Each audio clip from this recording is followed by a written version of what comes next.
What's up, y'all? You know who it is. It's your boy Dylan from On and Off the Field with Durf and Dylan.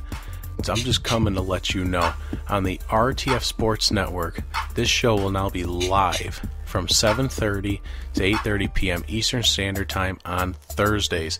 If you go to rtfsportsnetwork.com, you can listen to the show live from there and on our social media platforms on Facebook and Instagram. It's going to be an amazing show that is all about the fans. Also, when you go to rtfsportsnetwork.com, make sure to vote for On and Off the Field as the show of the month for April. If we win that, money is going to charity. You can count on that.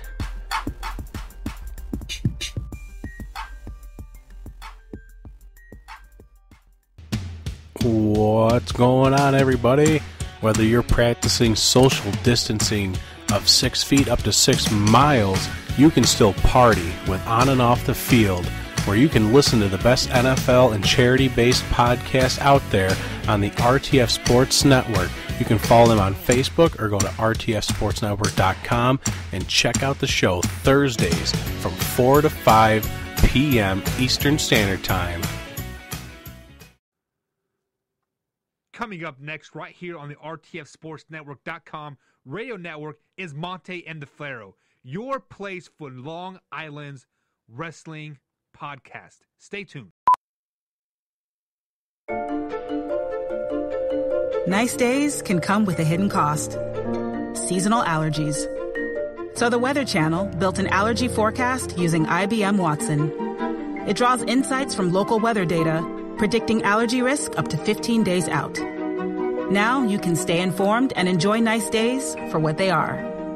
Get allergy insights with Watson on the Weather Channel app and weather.com.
announcer. This is Jimmy Hart. Hey, check out my new tag team, baby, Monty and the Pharaoh. Hey, Jimmy, don't forget to tell them about Long Island's #1 pro wrestling broadcast. Well, you know what, I would, but you already did it. It's Monty and the Pharaoh. With Monty and Pharaoh. The Monty and Pharaoh Show. Monty and Pharaoh, bro. Monty and the Pharaoh. Monty and the Pharaoh. Monty and the Pharaoh. The Monty and Pharaoh Show. And you're watching the Monty and Pharaoh Show. Monty and the Pharaoh. With Monty and the Pharaoh. Monty and the Pharaoh. It's Monty and the Pharaoh. Monty and the Pharaoh. Monty and the Pharaoh. Monty and the Pharaoh. Monty and the Pharaoh. Monty and Pharaoh. It's Monty and the Pharaoh. And Monty and the Pharaoh. Oh, is it Monty and the Pharaoh? Monty and Pharaoh. The Monty and the Pharaoh Show. Monty and the Pharaoh. To the Monty and the Pharaoh Show. And it's Monty and the Pharaoh, baby. Monty and the Pharaoh. With Monty and the Pharaoh. Monty and the Pharaoh. Oh, what a run. Monty and the Pharaoh. Monty and the Pharaoh. Hey, cut the fucking music. When you want the best in professional wrestling, Long Island, there's only one place you're going to get it, right here. Monty and the Pharaoh. Now, that's not just the coolest, and that's not just the best. That, my friends, is just incredible. Monty and the Pharaoh. You've got the future Hall of Famer, that rocker, Marty Jannetty, MJ in the house, and I'm sitting here with two more future Hall of Famers, Monty and the Pharaoh. We're doing that stuff and we gonna rock it.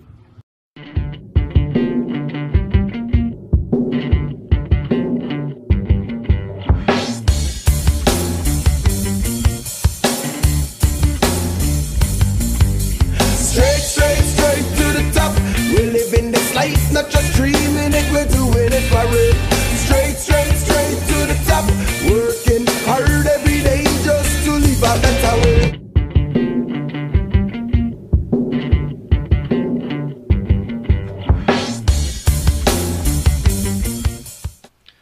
All right, welcome to Long Island's #1 pro wrestling broadcast out of Indie Music TV, here out of Ronkonkoma, Long Island.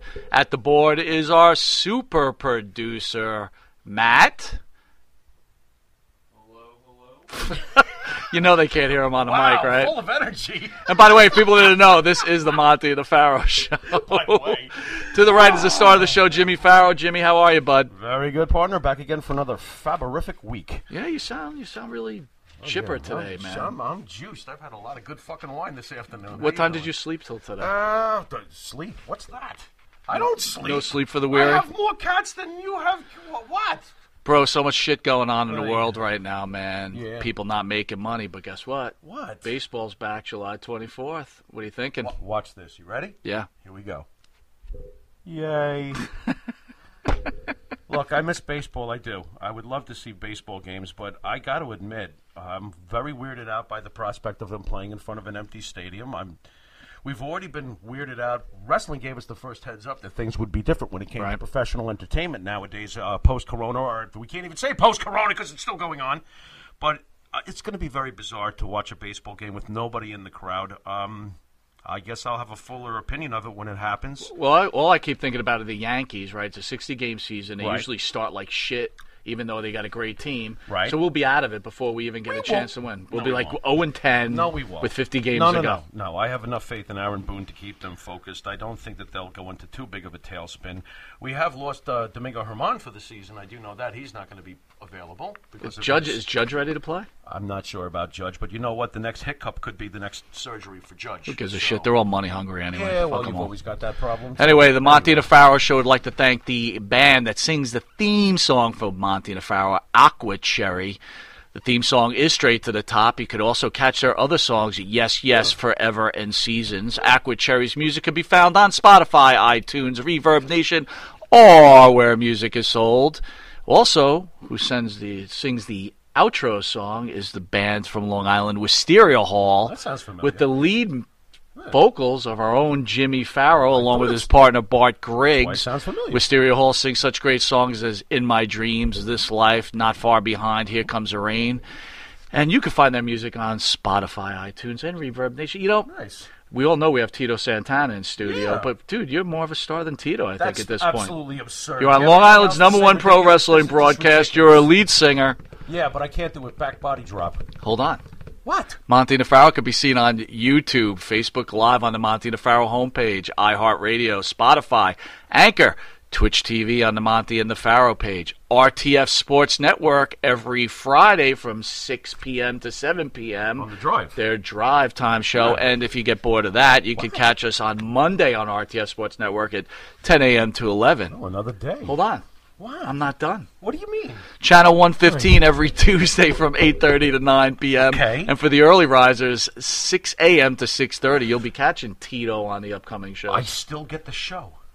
You do? Yeah, I switched services, as you know. I won't get into particulars, but I still get it. Are you going to be able? You going to be able to catch us on CBS when we start there?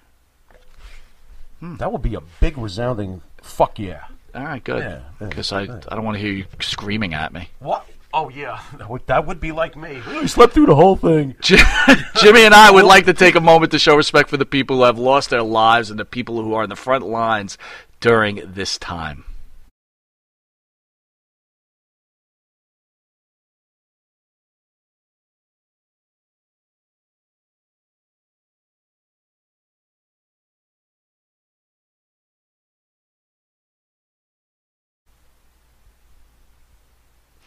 All right, welcome back to Long Island's #1 pro wrestling broadcast. Hall of Famer Tito Santana about to be in studio. But guess what? What? We're going to take a quick commercial break. Wow, how dramatic. Be right back.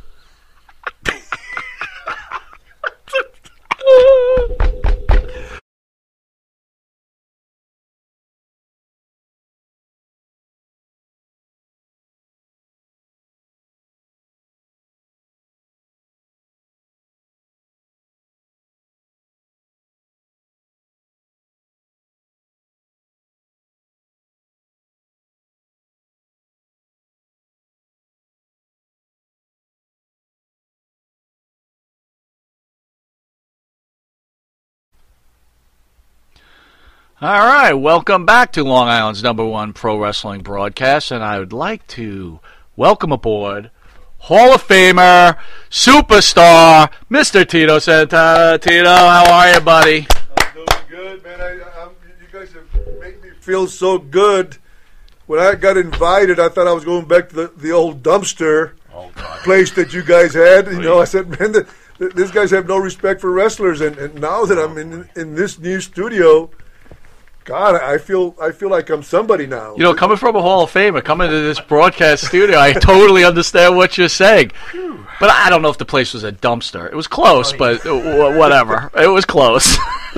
Anyway, I'm going to turn you over to the Pharaoh. Pharaoh is going to do a little shtick on you, Tito, and then we're ready to go have a little question and answer, and let's have a little fun, all right? Sure. Ladies and gentlemen, tonight's esteemed guest on Long Island's #1 pro wrestling broadcast, we have Merced Solis, born May 10th, 1953, better known by the ring Why are name. you giving the guy's age out?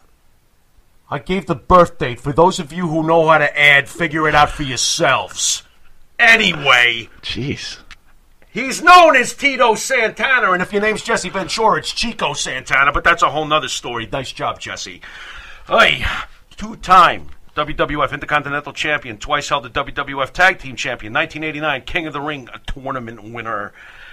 Also, if I'm not mistaken, the very first match in WrestleMania history. Absolutely. And, of course... Little quick trivia. Who do you wrestle?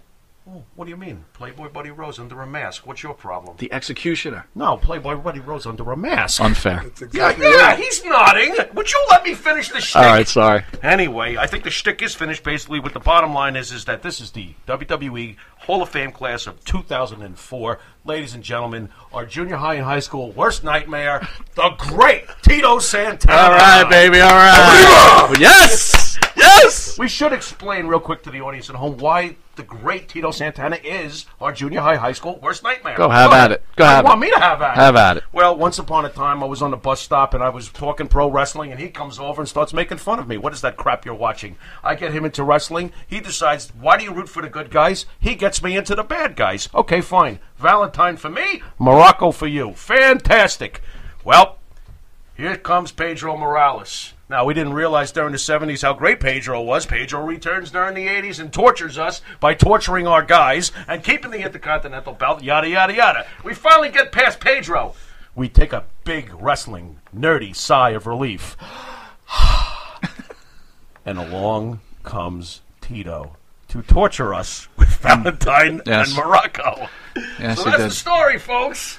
That's the story. Did I sum that up all right? You summed it up perfectly. Was that okay? You summed it up perfectly. How you doing, brother? On all things aside, it is awesome to have you. What's this about COVID? Thank you so much. Well, are you asking me about my experience? Yeah, with please. COVID? Absolutely. Fill the fans in what happened since last time we seen you. I was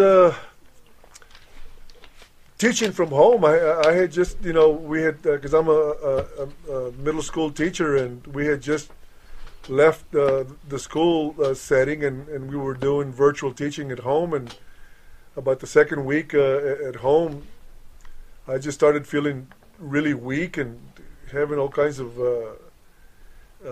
fevers at night. Wake up, about 4 nights in a row, just sweating, and just soaking wet. And then I lost the taste and smell, and ended up losing 20 pounds. I was down for 2 weeks and ended up losing about 20 pounds. And let me tell you, for those of you that don't believe, that you think it's a flu, it's a lot more than a flu. I just hope that you guys don't experience. And how many people have we lost? Yeah. It's something to take serious. Can you break it down for the fortunate folks who've not had COVID, the difference between a flu, which we've all had in our lives, I never and had the this? flu. You never had the flu? Never had the flu. Wow, Mike, you are a pinnacle of health. How about compare it to the flu? I know I've had the flu. I mean, compare it to the flu. I mean, what? Well, there's no comparison. Okay. I had the flu. I never lost 20 pounds. Right. I wasn't out for 2 weeks. My wife says that I wasn't making any sense. I couldn't put sentences together, and I don't even remember that. And wow. Were you confined at home, or did you have to be admitted? No, I was lucky enough that I guess maybe the fact that because I had been working out pretty good, pretty steady, and I think that's what really helped me. I was in good physical shape, and I was able to stay home, and I made it. After 2 weeks, I started feeling better, and even after 2 weeks, after about 3 weeks, 4 weeks, I went down because I have a gym in my house, and I started lifting, and I had probably lost, 80% of my strength. I couldn't. I just had a hard time just lifting the bar, just functioning. Yeah, wow. I mean, it was. Well, thank God you're okay. I mean, thank you. Thank God. You wrote a book. Can you tell us a little bit about your book? Well, the book is it's about my life, and came from Jesse the Body. The title came from him. Don't call me Chico, and Jesse the Body would tell you that I know that people have asked him who would he want to wrestle if he had to wrestle anybody, and he'd always say Tito Santana would be the guy that I would pick, because we used to have great matches, and Jesse, as you guys know, was a great performer. He we'd get in the ring and he'd have the people ready to kill him, and we wouldn't even touch for 10 minutes. And so I would go to arenas and people would holler, "Hey, Chico," and I would kind of get a little pissed off. That's a little disrespect. I felt like they were making fun of me. And one day I was watching, I happened to be wake up in a hotel room watching, and I channel surfing, and I saw our wrestling show, and I see Jesse the Body doing the commentating, and that's the first time that I realized that Jesse was calling me Chico on the air, and I said, that's the reason the fans are calling me Chico. It was not really an insult, They just were picking it up from Jesse, and these were friends that liked Tito Santana, And then I started accepting Chico. Right. So I've had the opportunity to read the book, right? I was waiting for the summer, and, of course, coronavirus ruins it for everybody. How's the feedback on the book, and what can a fan expect from your book? Well, it's about 400 pages. Holy shit! Yeah, it's a big book, and and I start talking about my life when I grew up. Migrant workers. I started working in the fields when I was 7, and how I got involved in sports, how my 8th grade gym teacher got me into sports, and from there I went to get a football scholarship, and then I ended up meeting Tully Blanchard at West Texas State, and he got me involved in professional wrestling. And as a matter of fact, the $1 Million Man, myself and Tully Blanchard were on the same team, at the same time. Right. And then from there, I went and played a little bit of professional football, and then I started wrestling in 1977, and the rest is history. And I end up talking about, my family now and how I got into teaching, and it's my whole life story. Are you proud of it? I'm really proud of it. Yeah, it's a good read. I've got a lot of great feedback from people who have read it. And it kind of makes me feel good. Did you have a ghostwriter helping you, or did you do this entirely on your own? No. I had a bunch of notes that I had been taking, throughout. But I had somebody that of course helped me put it together. How long did it take you to write the entire book? Probably it took us about 1.5 years to complete the book. Okay. Are you aware that Tully is currently doing some stuff in AEW, and did you ever have any thoughts of yourself possibly ever dipping your toes back into, Vince's show for a segment or? No, I when I left, I left it, the sacrifice that we put in being on the road, and not being around and raising my kids and watching them grow up. Now that I'm around and I have grandchildren and watching them as babies, and I can see everything that I missed. I have had no desire since I left in 1993 to go back on the road. Those guys that that are on the road all the time. What if you were contacted for a guest spot to come in one time, just to be on camera for a particular segment for something? Oh yeah, I mean I think it's been about 4 or 5 years when they asked me to come do a Raw and introduce Alberto Del Rio, Nice. I came in, I did it, but I found that it was so different because they gave me a sheet of paper and I had to memorize the introduction, When I got into wrestling, it was all, talking from the heart, We would just create our own stories. How all of a sudden I have a script that I have to read. How difficult was that? It was difficult, and I was nervous, and I just rehearsed it and rehearsed it and rehearsed it, right? And I think I did it okay, but it's not like it used to be. Yeah, it's not like you're doing a commercial with the Pharaoh. Not exactly. Yeah. There you go. If I can move over to what you were one of the first guests on Piper's Pit after winning the Intercontinental title. The theme, of course, was Piper attacking your Latino heritage. Do either of you have any trepidation about that segment? Clearly you couldn't get away with that stuff in today. You know how sensitive everything is today. Any trepidation when you guys were doing that segment? No, because wrestling was a work, and Vince had already kind of exposed the business by then. And whenever somebody like Roddy Piper would insult you, it would help you get over, So it was it was just I knew that Piper kind of respected me and I respected him, and we were just trying to help each other, and who was better than Piper, on the mic? I mean, the guy was fantastic. Is he the greatest heel in the history of this business when he was on top of his game?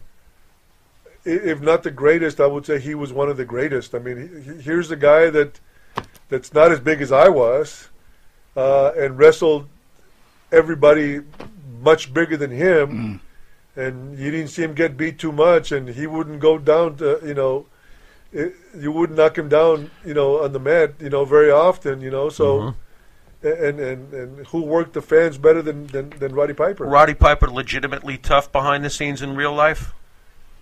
I think he was. I heard some stories where I think he was a boxer, and he was a stand-up guy. I don't think he backed down in real life to too many guys.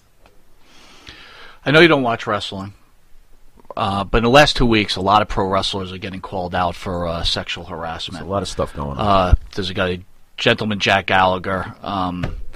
Most recently, an indie wrestler, Candy Cartwright, has called out Matt Riddle, who's coming into his own in the WWE. He's just debuting on SmackDown recently, and all of a sudden this comes out. Go on, Mike. Joey Ryan, Marty Scurll, and recently Terry Runnels. I don't know if you remember Terry Runnels at all. She called out Brock Lesnar for some sexual harassment.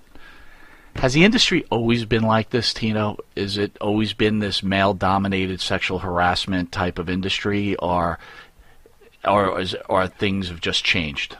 Well, I don't know what it's like there today. I mean, if you've been called out, I'm not going to say that the guy's guilty or no, or what. But were crazy things happening back then the way they seem to be now?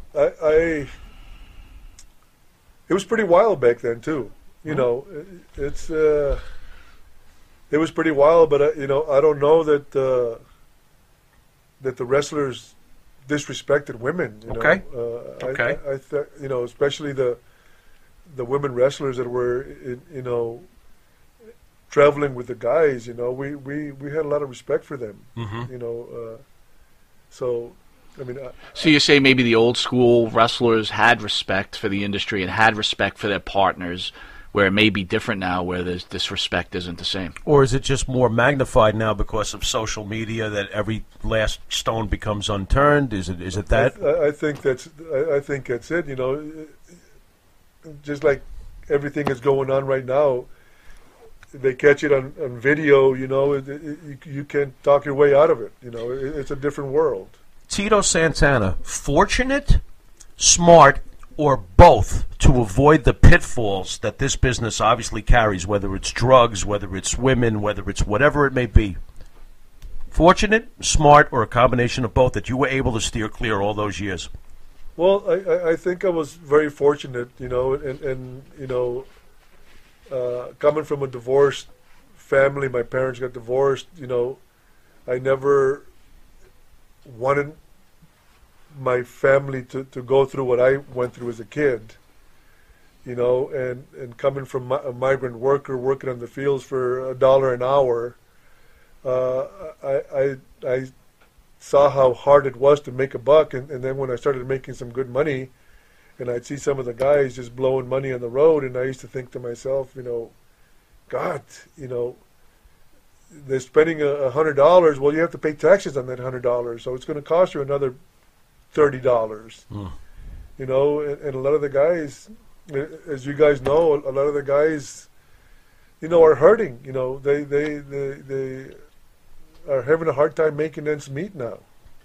Where do you stand on how Vince should take care of guys then? I mean, is it really Vince's responsibility to take care of guys who didn't manage their money correctly like you did, or? Well, I don't know that it's Vince's responsibility, but, I do know that we were underpaid back then, but I also don't think that no matter how much he would have paid us, some of these guys would have still ended up, broke.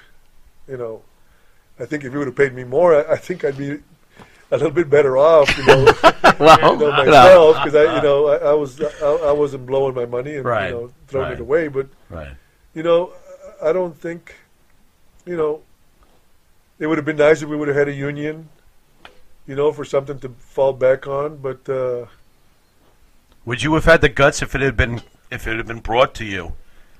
Let's do this. Would you have said, okay, fine, I'll take your side? That's a really good question, because you're a top player, right? And you're risking a lot. You absolutely If you were to go, you risking your whole career for the betterment of others, would you have done that? Yeah. Well, I don't know if you guys know the story, but, right before WrestleMania 1, I believe, Jesse the Body had, a lot of the guys all fired up about getting a union, and we needed Hulk.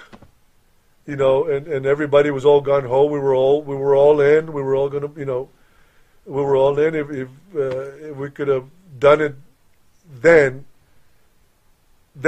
would have been the only time that I think would have been able to do it.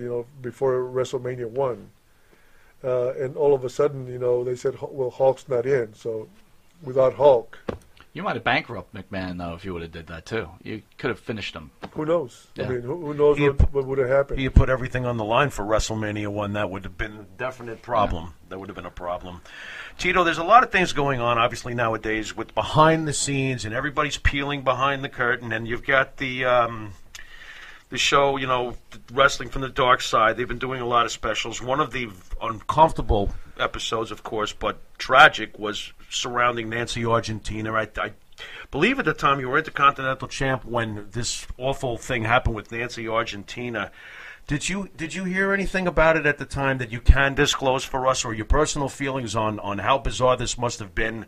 And what is your take on Jimmy, the late, great Jimmy Snuka, who we had the pleasure of meeting? What's your take on him as a person, and what were your feelings during when that was going on? I know it's not an easy question, but I'd appreciate if you could share. Are you talking about the girl that... yeah. Right. Yeah. Like, I wasn't there. Correct. It was my first day back. It was really? May 10th, 1983, and this is my second time around coming back. Back to torture us. I'm sorry, right? Sir. Go on.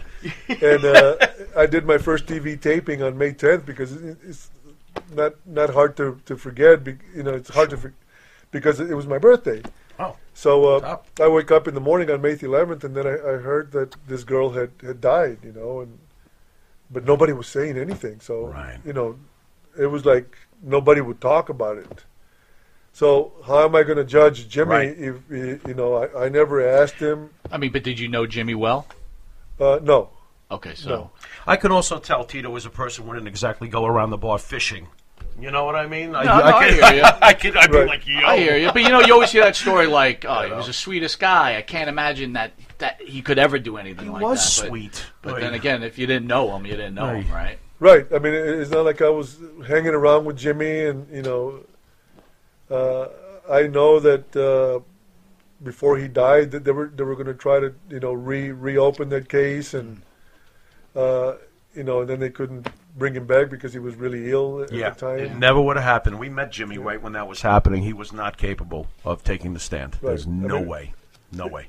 The guy was a nice guy. You know, if you were around Jimmy, I'm sure you guys, you know, very likable guy, very nice guy, you know. But, you know, I really can't, I don't have anything to share that, you know, any knowledge. Well, with that, we're going to take a quick commercial break.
All right, welcome back to Long Island's #1 pro wrestling broadcast, Monty and the Pharaoh, seen every Thursday, produced out of Indie Music TV in Ronkonkoma, New York. And we have the Hall of Famer, superstar Tito Santana in studio. Tito, how's it going so far, all right? We hitting you with some tough questions, or what are we doing? No, so far so good. All right, good. That's why you guys are #1. You know, you have a great show, and you know, you don't You don't beat around the bushes. You come right at me. I love when you guys put us over, bro. It makes me feel Wait so good. Wait a minute. About that arm drag back in 1982. All right, well, here's another one for you. Ready? Tom Cole. Tom Cole was a ring boy in 1985. He was a gopher. You recognize that name? I don't like where this is going. Tom Cole? Yeah. No, I don't. Who's that? Pat Patterson, Vice President of World Wrestling Federation. Terry Garvin resigned because of the ring boy scandal. I think you were around. What do you know about that, or do you have any thoughts about that? Well, again, that was not the crew that I was running around with. Good thing. And you'd hear a lot of whispers and stuff, but I'm not going to comment because it's hearsay. Right. But obviously, Pat Patterson was gay, and he was. He was hanging around with